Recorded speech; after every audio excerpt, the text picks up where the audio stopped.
সালাম আলাইকুম বন্ধুরা। আমি তোমাদেরকে গুরুত্বপূর্ণ একটা কথা বলবো, কথাগুলো মনের দুধ দিয়ে শুনবা। আর যদি না শোনা তোমাদের ব্যাপার, আর শুনলে ভালো।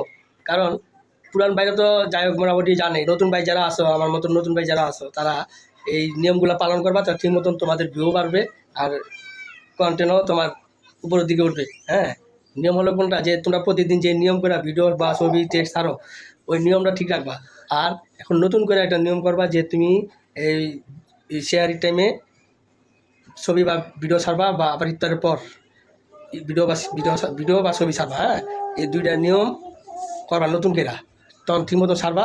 রেগুলার এভাবে চালিয়ে যাবা, অ্যাক্টিভ থাকবা নিয়মিত। ঠিক আছে, ঠিক আছে। মোটামুটি যাই পারো, রোজার ভিতরে তা তো মোবাইল টিপাও ঠিক না, তারপরেও তোমরা নিয়ম করে যেটুকু অ্যাক্টিভ থাকতে পারো থাকবা। আর এই নিয়মগুলো পালন করবা, তাহলে দেখবা তোমরা সাকসেস হতে পারবা, সফল হতে পারবা। আর তোমাদের প্রোফাইল বা পেজ গ্রো করবো। হ্যাঁ, ভালো থাকবা। রোজাও শুভ হোক। সবাই রোজা যাতে ঠিক মতন পালন করতে পারো, দোয়া করি। ভালো থাকবা। সব পেয়ে দিন।